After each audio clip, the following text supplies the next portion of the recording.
Hello बच्चों। तो I hope आप लोगों का बेटे मेजर टेस्ट जो है काफी अच्छा गया होगा, जिसका सिलेबस आपका क्लास 12 का फुल सिलेबस था। ठीक है, तो आइए डिस्कशन जो है शुरू करते हैं, है ना। सारे क्वेश्चंस को ध्यान से देखिएगा। ओके, जो फर्स्ट क्वेश्चन है वो आपका सॉल्यूशन चैप्टर से है, जो कि कहता है कि एलिवेशन जो है बॉइलिंग पॉइंट का में 0.1 मोलर ग्लूकोज और 0.1 मोलर यूरिया में डिफरेंट होगा। नहीं, ये रॉन्ग है बेटे, क्योंकि मोलैलिटी दोनों की सेम है। ठीक है, और दोनों का आई फैक्टर भी 1 और 1 है। ठीक है, यूरिया का भी 1 है और ग्लूकोज का भी 1, तो इसका मतलब दोनों के लिए डेल्टा टीबी की वैल्यू सेम होगी और डेल्टा टीबी सेम है, तो इसका मतलब एलिवेशन सेम है, तो ये रॉन्ग हो गया। ठीक है, और because colligative property depends on the size of the solute, है ना। ठीक है, नहीं तो ये भी रॉन्ग है बेटे। जो कॉलिगेटिव प्रॉपर्टी है, ठीक है, ये आपकी जो साइज है उस पर डिपेंड नहीं करती है, उस वो डिपेंड करती है नंबर पे। ठीक है, तो फर्स्ट वाला रॉन्ग है, दूसरा वाला भी रॉन्ग है। ठीक है, तो दोनों ही रॉन्ग है बेटे, A and R are false. ठीक है, this is the answer for question number 46। ठीक, नेक्स्ट 47 में कह रहा है रॉल्स लॉ जो है वो क्या है बेटे। तो देखिए रॉल्स लॉ ये होता है, ये रॉल्स लॉ है आपका। ठीक है, जिसका फॉर्मूला आपने P T is equals to P not A X A plus P not B X B पढ़ा है। ठीक है, इसी में अगर आपका कोई एक नॉन वोलेटाइल सॉल्यूट हो जाए तो ये वाला फॉर्मूला आपका बनता है relative lowering of vapour pressure, जो कि रॉल्स लॉ से डिराइव्ड है, इसलिए इसको हम लोग रॉल्स लॉ ही बोल सकते हैं। ठीक है, हेनरीज लॉ जो है वो डील करता है बेटे effect of pressure on the solubility of the gas. ठीक है, तो ए के लिए क्यू हो रहा है और बी के लिए पी हो रहा है। ठीक है, तो ऐसा एक ही ऑप्शन है बेटे, ऑप्शन नंबर 4। बाकी भी आप मिला सकते हैं। ठीक, 48 एसिटिक एसिड है, डाइमर बनता है। देखिए ये हमने पढ़ा हुआ बेटे क्लास में भी कि एसिटिक एसिड CH3COOH ये डाइमर बनाता है, CH3COOH होल ट्वाइस, दो मॉलिक्यूल्स इसके मिलकर। तो अगर आपको इनिशियली 1 मोल मानते हैं, 1 में से अल्फा जाएगा, ये बनेगा अल्फा/2, आई की वैल्यू हो जाएगी बेटे 1 - अल्फा/2। ठीक है, ऐसा सिर्फ और सिर्फ एक ही ऑप्शन है, इसीलिए आप ये कर सकते हैं। बाकी अगर आपको exactly percent of dissociation चाहिए, फॉर्मूला वही लगाएंगे बेटे, delta T F is equals to I K F M. ठीक है, बट उसकी नीड नहीं है, अगर आपको सीखना होगा तो आप सामने से मिल करके सीख सकते हैं। ठीक है, पर इस क्वेश्चन में अभी करेंटली नीड नहीं।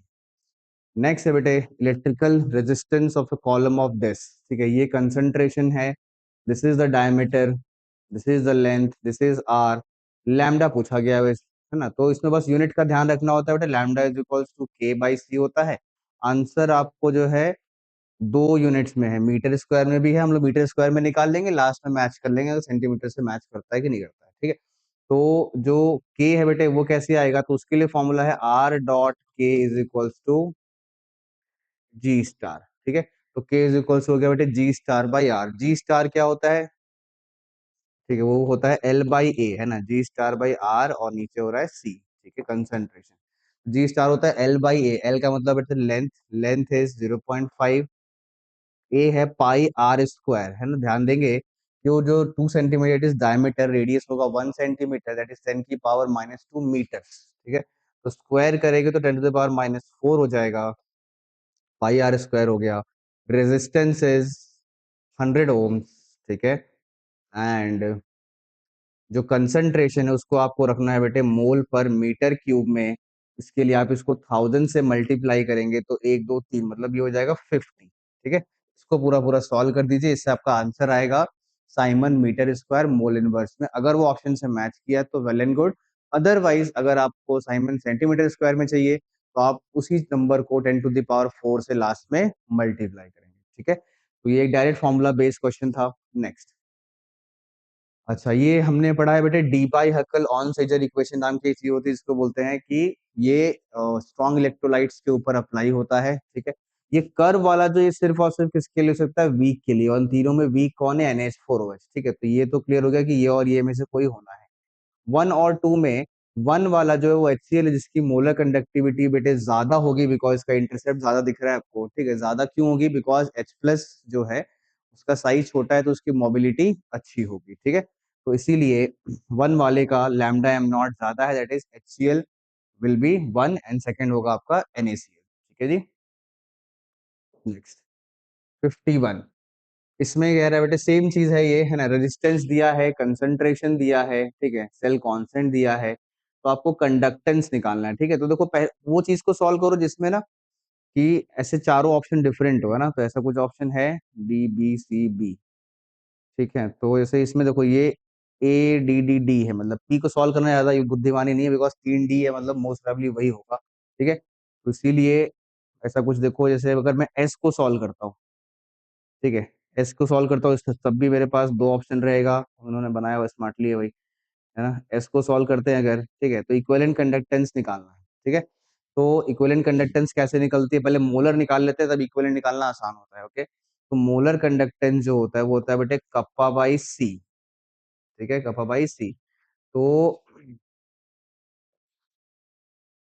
जो कप्पा है वो होती है क्या, R dot K is equals to G star. ठीक है, इन्होंने आर दिया है। ठीक है, तो आपको अच्छा कंडक्टेंस भी निकालना ही पड़ेगा, फिर सब निकालना पड़ जाएगा। अच्छा जी, देखिए R dot K is equals to G star, ये आपका फॉर्मूला है। ठीक है, जिसमें आर जो है ये है आपका क्या, 210 ओम। 210 ओम, ये 210 है। ठीक है, into kappa is equals to G star. G star की जो वैल्यू है इट इज 0.84 सेंटीमीटर इनवर्स। ठीक है, इस के को आप सब सॉल्व करोगे बेटे, तो के की जो वैल्यू आएगी वो आएगी साइमन सेंटीमीटर इनवर्स में आएगी। साइमन सेंटीमीटर यहाँ पर पुट कर देंगे, और सी की जगह रखेंगे आप क्या, कंसंट्रेशन। क्योंकि आप लैम्डा एम निकाल रहे हो तो आप रखोगे यहाँ पर मोलैरिटी। ठीक है, और अगर ई क्यू निकालते तो नॉर्मेलिटी। ठीक है, तो लैम्डा एम, इसकी जो नॉर्मेलिटी दे रखी है, इसका आपका एन फैक्टर से डिवाइड करोगे 0.005, ये इसकी एन फैक्टर 2 है बेसिकली, तो ये इसका हो गया 0.005। ठीक है, ये हो जाएगा बेटे आपकी molarity. This will be the molarity. ठीक है, इंटू टू कर दिया हमने। ठीक है, मतलब डिवाइड बाई टू किया बेसिकली, तो मोलैरिटी आ गई। अब इसको इंटू 1000 कर दें, इसलिए साइमन सेंटीमीटर में ही रहने देते हैं, है ना। किस यूनिट में देना ये भी उन्होंने बताया है, हाँ बता दिया है, साइमन सेंटीमीटर स्क्वायर में। ठीक है, तो के की वैल्यू यहाँ से आ गई थी बेटे 0.84/210। ठीक है, डिवाइडेड बाई, ये साइमन सेंटीमीटर इनवर्स में हुआ। जो सी है आपका वो है 5 × 10⁻³ ये लेकिन मोल पर लीटर में है, आपको इससे कन्वर्ट करना होगा मोल पर सेंटीमीटर क्यूब में। उसके लिए भी आप 1000 से डिवाइड, मतलब 10⁻³ से मल्टीप्लाई करते हैं। ठीक है, तो यहाँ से लैम्डा एम आएगा। ठीक है, फिर लैम्डा EQ निकालने के लिए, ठीक है, लैम्डा EQ निकालने के लिए आप रिलेशन यूज करेंगे, lambda M is equal to lambda EQ into N factor. ठीक है, तो सॉल्व कर देंगे तो बहुत इजीली आपका आंसर आ जाएगा, बस यूनिट्स के ऊपर इन क्वेश्चंस में ध्यान देना होता है। ठीक, नेक्स्ट, इतना करंट पास किया है तो कॉपर के सल्फेट में, तो देखो कॉपर सल्फेट का एक्वस सोल्यूशन है, कैथोड पे बेटे कॉपर डिपॉजिट होता है। कितना डिपॉजिट होगा, W is equal to ZIT से निकालेंगे। ठीक है, तो Z की जो वैल्यू है कॉपर के लिए निकालते हैं E/F। E का मतलब होगा equivalent weight, equivalent weight is molecular weight by valency. ठीक है, तो मॉलिक्यूलर वेट है कॉपर का 63.5। ठीक है, वैलेंसी इज 2, F इज 96500। ठीक है, current is 2.68 and time is 1 hour, का मतलब हो गया 3600। ठीक है, इसको जब आप सॉल्व करेंगे बेटे, ठीक है, आई एम श्योर ये 3.174 ही आएगा। ठीक है, क्योंकि क्वेश्चन का सेंस जो है वो बताता हूँ क्या है अभी। 3.174 जो है ये कैथोड पे मास इंक्रीज करेगा, बिकॉज कॉपर उस पर डिपॉजिट होता है। ठीक है, तो इस सिस्टम का ये कहना है, इस लॉ का ये कहना होता है कि जो अमाउंट जो अमाउंट आपका कैथोड पे डिपॉजिट होगा, वही अमाउंट आपका एनोड पे क्या होगा, रिलीज हो जाएगा, मतलब मास में उतनी की कमी आ जाएगी। ठीक है, तो मास ऑफ कैथोड और मास ऑफ एनोड दोनों ही सेम आएगा बेटे, कैथोड पे इंक्रीज है, एनोड पे डिक्रीज है। ठीक है, no change in mass of electrodes. ठीक है, तो ये तो गड़बड़ हो गया, ये तो है ही। Ratio between the change of mass नहीं, रेशियो जो है 1:1 है बेटा, 1:2 नहीं है, तो आंसर हो रहा है आपका A and B. Decrease in mass of anode भी क्या रहेगा, सेम रहने वाला है। ठीक है, next, at infinite dilution the equivalent conductances of this. तो NaCl का क्या होगा, देखिए NaCl का निकालने के लिए आपको क्या करना है बेटे, आपको इसको और इसको ऐड कर दीजिए, Na और Cl, और ये माइनस कर दीजिए, मतलब 91 + 426 - 391 है ना। ये बहुत सिंपल क्वेश्चन आया, दैट इज कोलरॉस लॉस। ठीक है, next, Peak of the distribution curve showing energy among gaseous molecules corresponds to the most probable kinetic energy. अच्छा, ये तो आपका स्टेट्स ऑफ मैटर का क्वेश्चन है।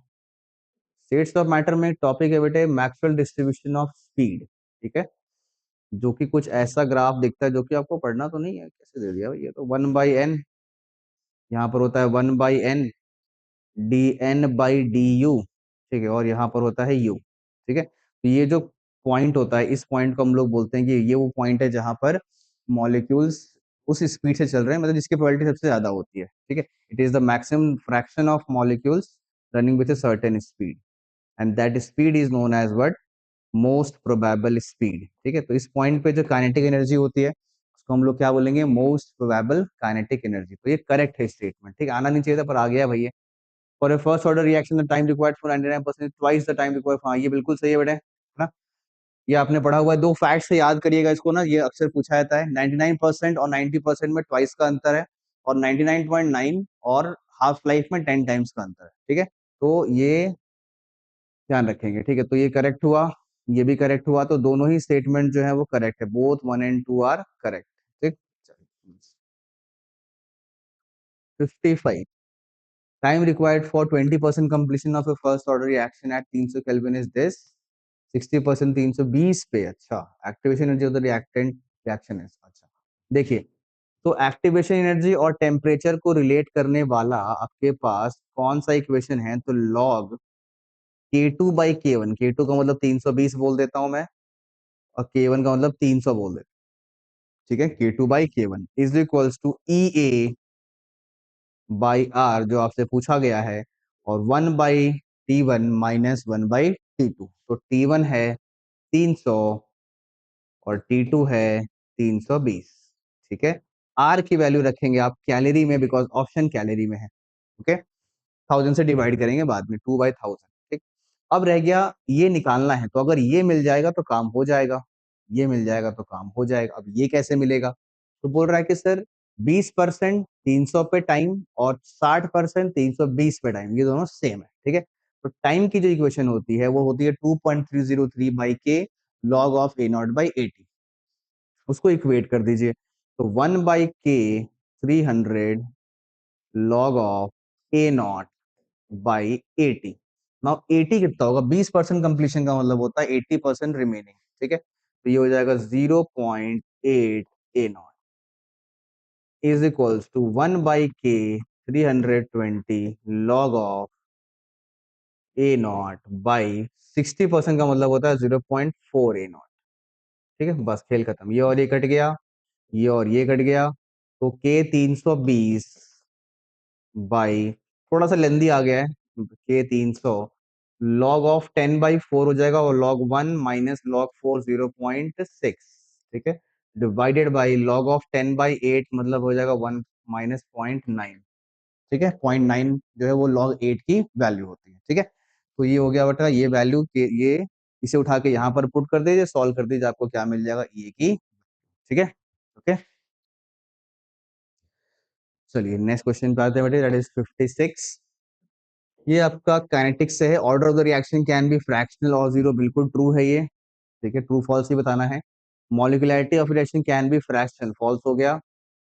Slowest step in the mechanism of the complex reaction is considered as the, हाँ ठीक है, RDS बिल्कुल सही है, unit of the rate constant होता है, ये भी गलत है बेटे, यहाँ पर mole inverse litre second inverse होगा, ठीक है।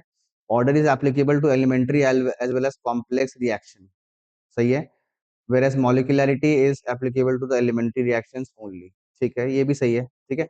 तो true false true false true, true false true false true, ये रहा बेटे ऑप्शन नंबर 2, ऑप्शन नंबर 2, ठीक है। थ्योरेटिकल क्वेश्चन है, काइनेटिक्स से रेयर होता है, आ गया भाई, है ना। Next, for a given reaction of the first order it takes 20 minutes for a concentration drop from, देखो 1 से 0.6 गया 20 मिनट में, 1 से 0.6 जाने का मतलब है कितना रिएक्ट किया, 0.4, ठीक है। 0.4 रिएक्ट किया, इसका मतलब हाउ मच परसेंटेज, तो 0.4/1 इंटू 100, तो you will say sir 40% reaction हो गई, ठीक है। सिमिलरली जब वो 0.6 से 0.36 गया तो कितना रिएक्ट कर गया, 0.24 रिएक्ट कर गया आउट ऑफ 0.6, ठीक है, और इंटू 100, ठीक है। इसको जब आप सॉल्व करेंगे बेटे, तो ये भी आपका कितना आएगा 40%। ठीक है, तो 1 से 0.6 जाएं या फिर 0.6 से 0.36 जाएं, तो percentage of reaction occurring is 40%। इसका मतलब ये हुआ the time taken will be same, because first order में एक डेफिनेट परसेंटेज के लिए जो टाइम लगता है वो क्या लगता है, सेम लगता है। ठीक है, तो अगर 20 मिनट यहाँ लगा है तो इसमें भी क्या लगेगा बेटे, 20 मिनट के समान, तो मतलब इक्वल टू 20 मिनट्स, है ना, सेम टाइम लगेगा, मतलब ये लॉजिक है। ठीक है, but this is valid only for first order reaction. ठीक, नेक्स्ट, ये रेट कांस्टेंट की वैल्यू है, ये के है, 320 पे percentage of this decompose on heating. अच्छा देखो, कुछ नहीं है, जो इक्वेशन होती है वो होती है K T is equals to 2.303 log of A not by A T. K की वैल्यू ये पुट करो, टी जो है 90 मिनट्स है। ठीक है, तो 90 इंटू 60 करेंगे बिकॉज सेकेंड्स में करना है। ठीक है, और इससे डिवाइड करेंगे। ठीक है, और यहाँ पर बेस 10 है, तो देखो ये ना नंबर आपको दिया हुआ है पावर में, इसका मतलब ये जो सॉल्व करके आएगा ना वो 0.00516 ही होगा। ठीक है, तो इसको मतलब ये आएगा ऐसा, 0.00516 is equals to log of this. ठीक है, ताकि आपको ना एंटी लॉग की जरूरत ना पड़े। ठीक है, तो अब ये नंबर जो है ये आपका 10 टू द पावर ये हो गया, जिसकी वैल्यू 1.012 है, तो you can write A not by A T is equals to 1.012।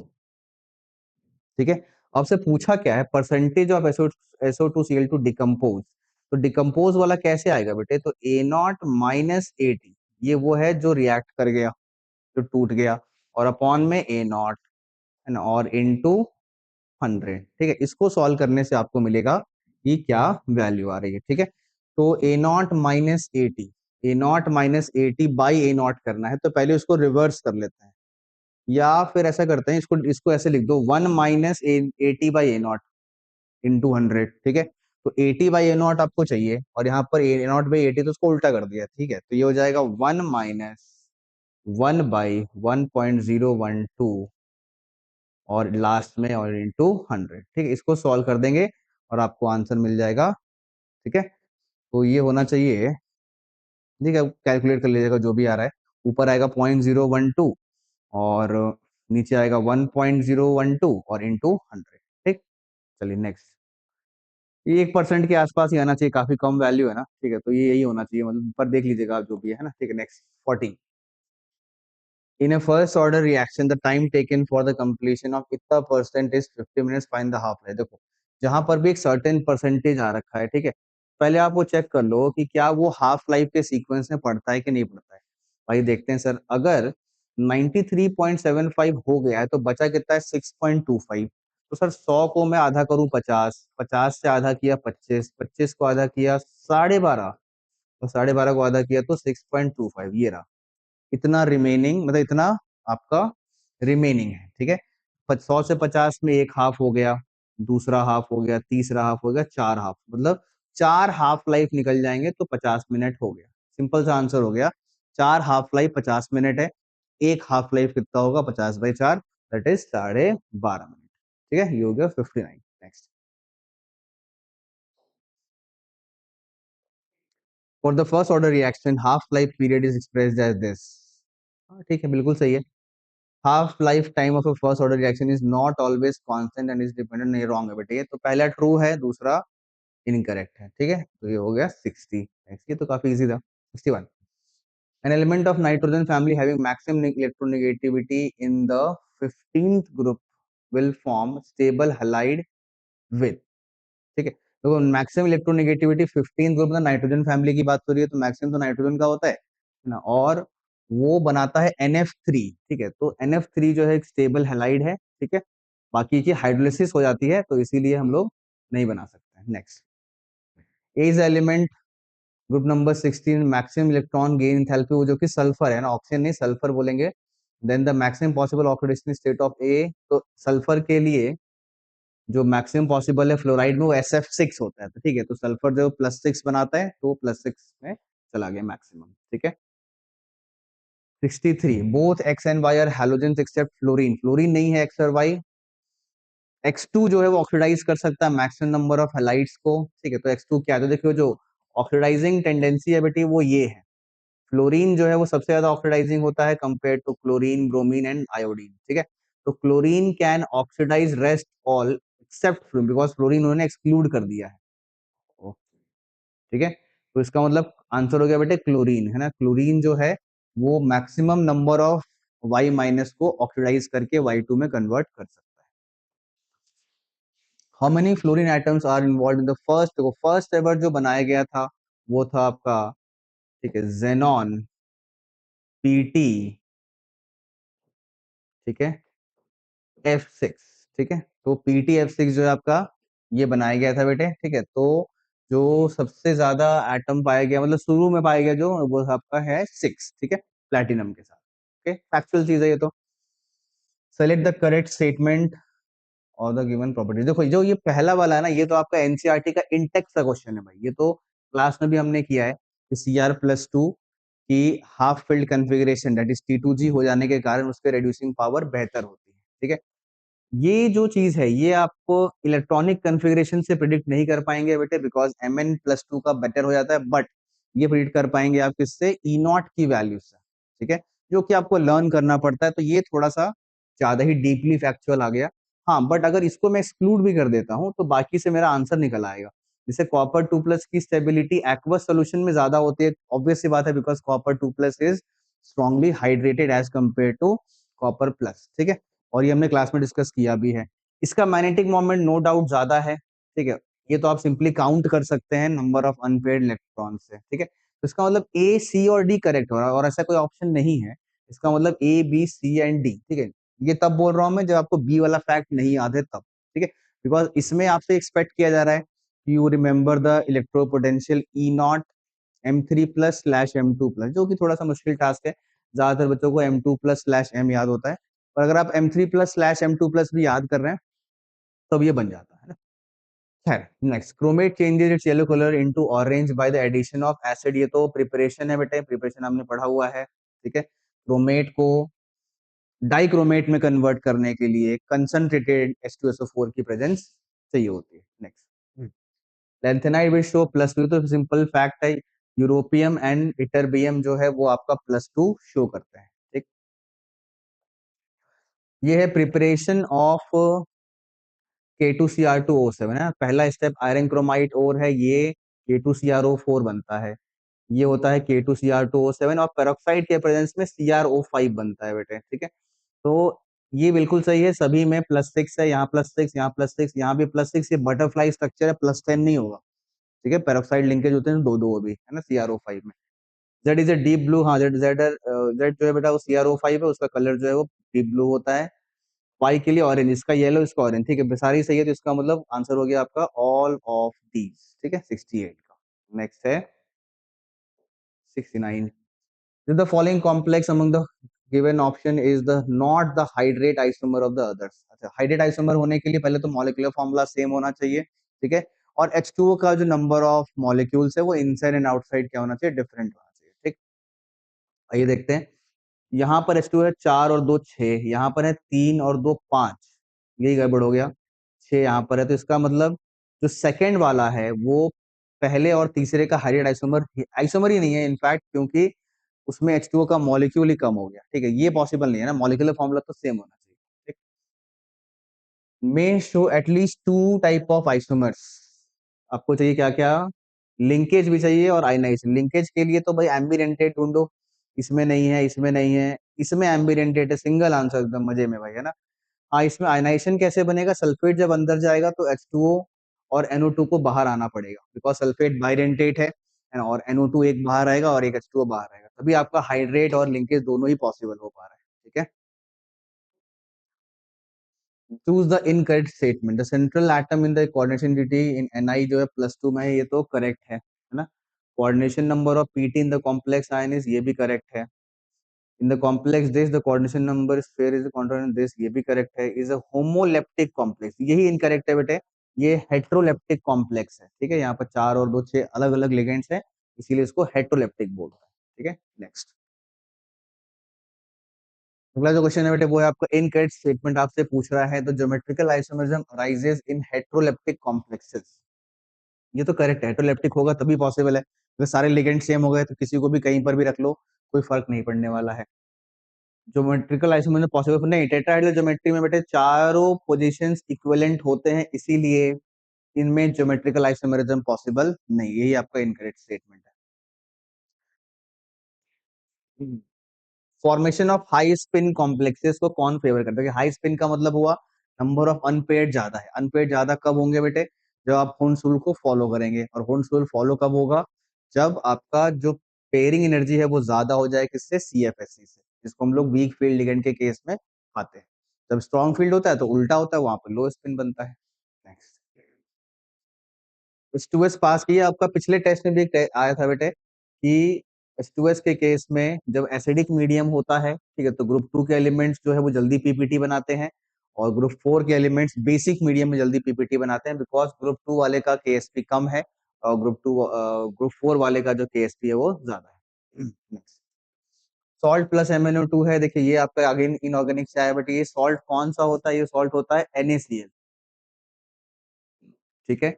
Greenish yellow colour gas, ठीक है, ये गैस जो होती है वो Cl2 होती है, ठीक है। Cl2 का ग्रीनिश येलो कलर है, इसमें शायद से प्रोडक्ट और बनता है बेटा, क्या KHSO4 बन जाएगा और MnSO4 बन जाएगा, ठीक है, और H2O भी रिलीज होता है, ठीक है। तो X has an oxidising property, बिल्कुल करेक्ट है ये, इन्होंने इनकरेक्ट पूछा है।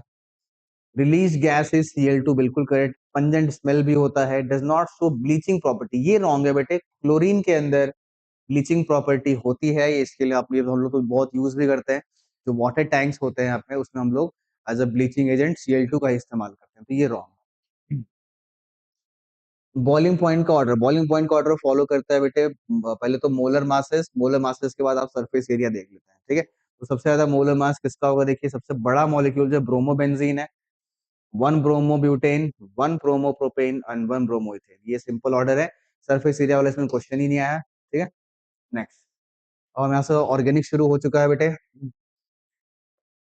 इनमें से कौन सा सीक्वेंस जो है वो फिनॉल नहीं देगा? ठीक है, तो ये जहां पर H3PO2 है, ये आपका एक रेड्यूसिंग एजेंट की तरह फंक्शन करता है।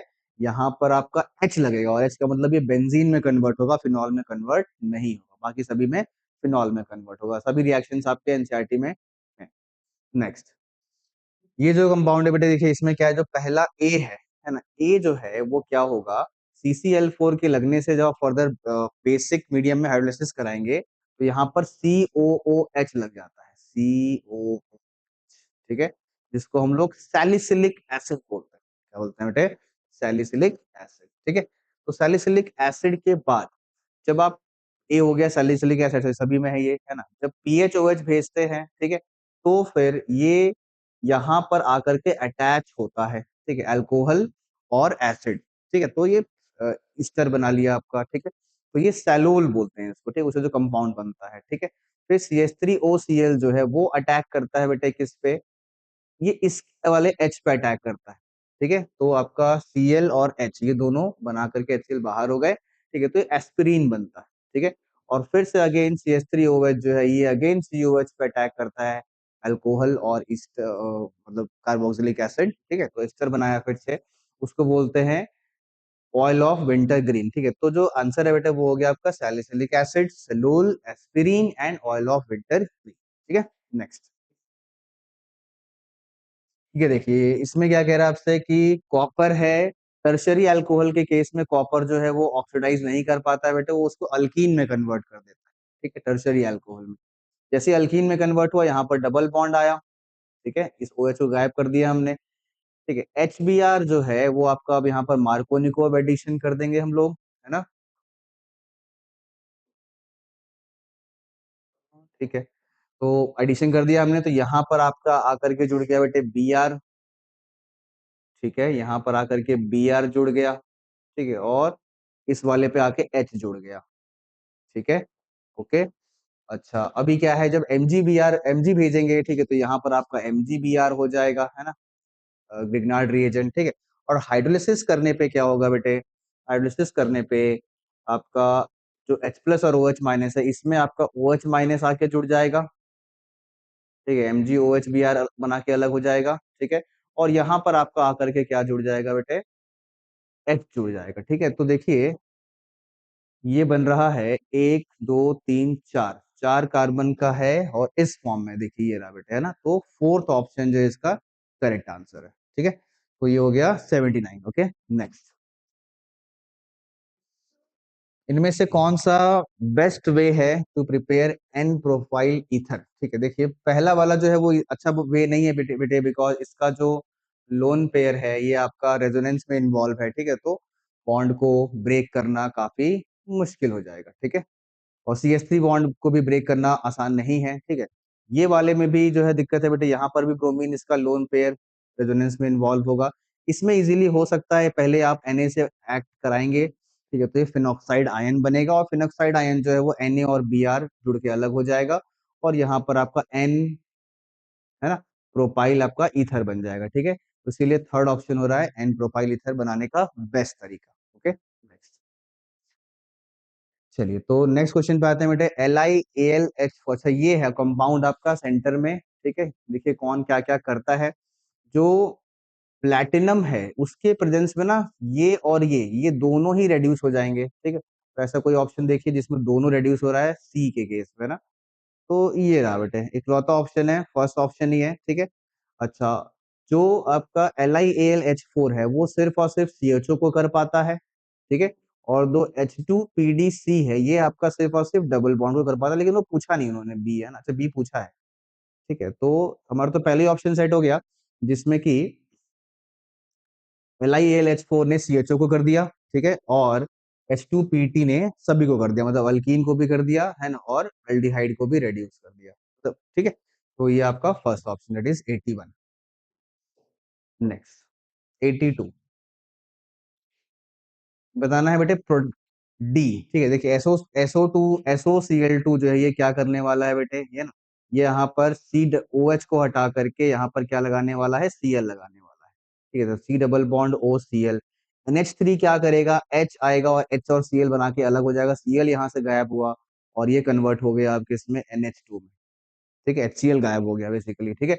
C double bond O NH2 ये है Hofmann bromamide reaction, C double bond O गायब हो जाएगा बेटे यहाँ से और ये सिंपली रिंग और NH2 दैट इज रिंग और NH2 में कन्वर्ट हो जाएगा। ये रहा बेटे ऑप्शन नंबर 3, ठीक है। तो ये है दो तीन रिएक्शंस का मिक्सचर। नेक्स्ट 83 पे आते हैं।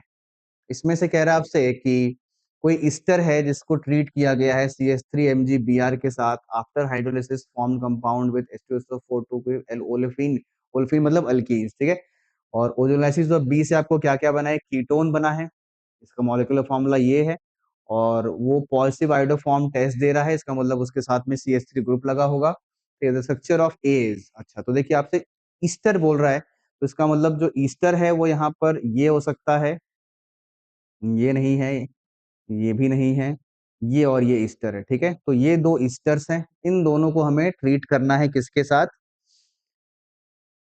अच्छा मॉलिक्यूलर फॉर्मूले से हम लोग मिला सकते हैं, मॉलिक्यूलर फॉर्मूला तो भाई कह रहा है C9H10O2 है, तो C6 2 और 1, हाँ अच्छा तो हो गया, तो ये तो एलिमिनेट हो गया बेटा ना, ऑप्शन नंबर 1 ही करेक्ट हो गया बिकॉज C9 है, ठीक है। तो कार्बन 9 है, बाकी आप रिएक्शंस कराएंगे तो MgBr जो है वो आपका जुड़ेगा, है ना। और उसकी हाइड्रोलिसिस कराने से आपका जो है H2SO4 उससे फिर अल्कीन बन रहा है, ठीक है।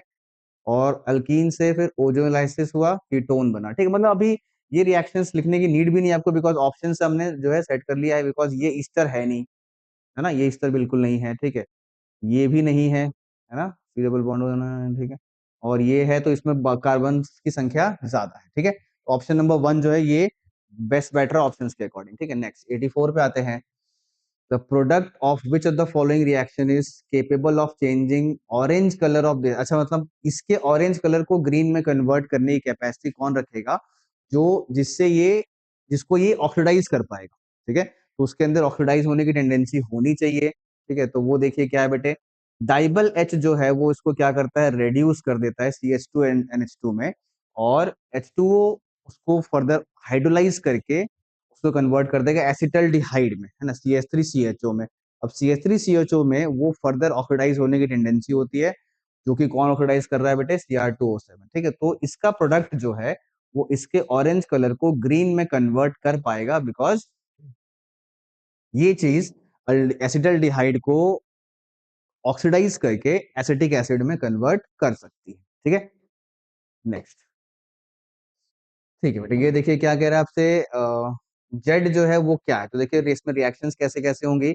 जो पहला प्रोडक्ट बनने वाला है वो आपका क्या बनेगा बेटे, R C double bond O, ठीक है, N double bond N, N double bond N, ठीक है। तो ये यहाँ पर कोऑर्डिनेट बॉन्ड का एक है ना, फिर उसको आप हीट कर रहे हैं, ठीक है। तो आपसे पूछा है वाई के बारे में, ठीक है, ये तो एक्स हो गया। हीट करने पे यहाँ पर होगा बेटे क्या, हीट करने पर जो है ना आर एन सी ओ बनता है, सी नहीं सॉरी, आर एन सी ओ बनता है, ठीक है। तो ये आइसोसाइनेट है, अल्काइल आइसोसाइनेट जिसको बोलते हैं। तो आइसोसाइनेट ये रहा बेटे, और उसको फर्दर आप KOH के प्रेजेंस में हटाएंगे, ठीक है। तो यहाँ पर ये गायब हो जाएगा और ये अमाइन में कन्वर्ट हो जाएगा ना, प्राइमरी अमीन में NH2 बन जाएगा, जो कि Z है। पर आपसे पूछा Y है तो आप सिंपली बोलेंगे दिस इज आइसोसाइनेट, ठीक है। नेक्स्ट, ये सेम रिएक्शन है बेटे, अगेन यहाँ से आप Cl और H हटाएंगे तो ये C डबल बॉन्ड O आपका और Cl में कन्वर्ट हो जाएगा, और Cl और फिर यहाँ से H हटाएंगे, ठीक है, तो वो C double bond O NH2 में कन्वर्ट हो जाएगा, ठीक है। तो मतलब जो यहाँ तक की रिएक्शन है वो लिख रहा हूं मैं, CONH2, ठीक है, C double bond O NH2 है। T2O5 जो है वो क्या करने वाला है बेटे, देखिए C6H5, ठीक है, वो आपका कन्वर्ट कर देगा उसको साइनाइड में, है ना, ये एक अच्छा डिहाइड्रेटिंग एजेंट होता है, उसको साइनाइड में कन्वर्ट कर दिया, H2O रिमूव हो गया है ना, तो ये C ट्रिपल बॉन्ड N जुड़ गया, ये आपका रेड्यूस कर देगा, ठीक है। तो रेड्यूस जब करेगा तो ये CH2 और NH2 में कन्वर्ट हो जाएगा। तो ये बेंजीन रिंग है, उसके ऊपर ये बेंजाइलिक पोजीशन है, ठीक है, और उसके ऊपर NH2 लगा है, तो इसीलिए बेंजाइल अमाइन हो रहा है, डायरेक्ट एनिलीन नहीं बोलना है, बिकॉज एनिलीन तब होता है जब वो N लगता है डायरेक्ट रिंग के साथ, ठीक है। Next, in the above sequence the compound Y is, इसमें वाई कौन सा है, देखिए Cl जुड़ेगा बेटे, सिंपली यहाँ पर Cl जुड़ जाएगा ऐसे करके, ठीक है, और NH3 आएगा तो HCl और HCl करके एलिमिनेट हो जाएगा, तो ये बन जाएगा इथिलीन डाई अमाइन, ठीक है, HCl और HCl, ओके। नेक्स्ट,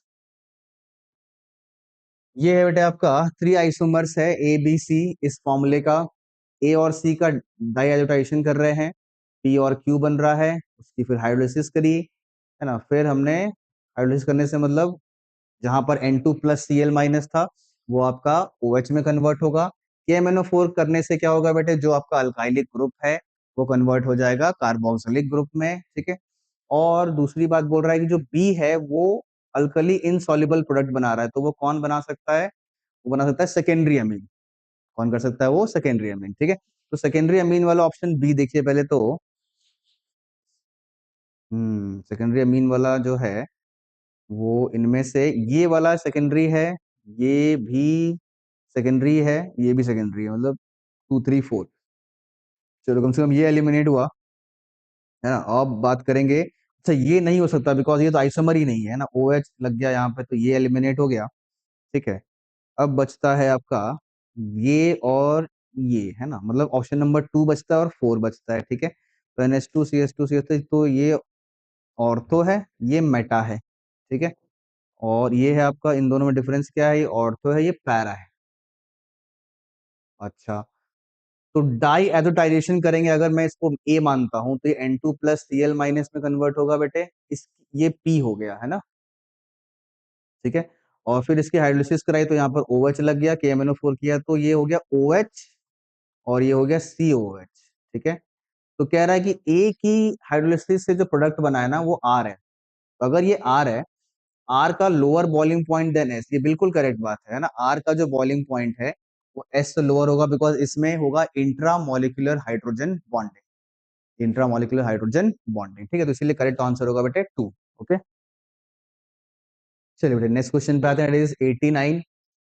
ये आ गया आपका, बायोमोलिक्यूल से ट्राइपेप्टाइड चेन का मतलब होता है बेटे 3 अमीनो एसिड्स के यूनिट होते हैं, और दो मतलब 2 यूनिट्स के मिलने से एक लिंकेज बनती है, तो 3 यूनिट के मिलने से 2 लिंकेज बनेगी, तो 3 अमीनो एसिड्स हो जाएगा और 2 पेप्टाइड लिंकेज हो जाएगा, ठीक है। तो नेक्स्ट है एलेनिन, ये आइसोइलेक्ट्रॉनिक पॉइंट क्या होता है बेटे, ये वो पॉइंट है जहां पर वो ना ही मतलब वो मूव नहीं करता इलेक्ट्रिक फील्ड में, ना वो कैथोड की तरफ मूव करता है, ना वो एनोड की तरफ मूव करता है। इसको हम लोग ज्विटर आयन भी बोलते हैं, ठीक है। तो इसको बोलते हैं हम लोग आइसो इलेक्ट्रॉनिक पॉइंट। इस आयन का नाम है ज्विटर आयन, ठीक है। ये भी आपका बायोमोलिक्यूल्स में ही पढ़ना होता है, ओके। तो बस इसी के साथ आपका डिस्कशन जो बेटे क्लास 12 का होता है कंप्लीट। कई जगह मैंने ऑप्शंस को एलिमिनेट करके क्वेश्चंस को सॉल्व किया है। अगर आपको लगता है कि और डिटेल एक्सप्लेनेशन चाहिए, क्लास के बाद जो है आप या फिर क्लास के आवर्स में भी आप पूछ सकते हैं, ठीक है। चलिए, तो फिर रिजल्ट के लिए सभी को best of luck, okay, thank you.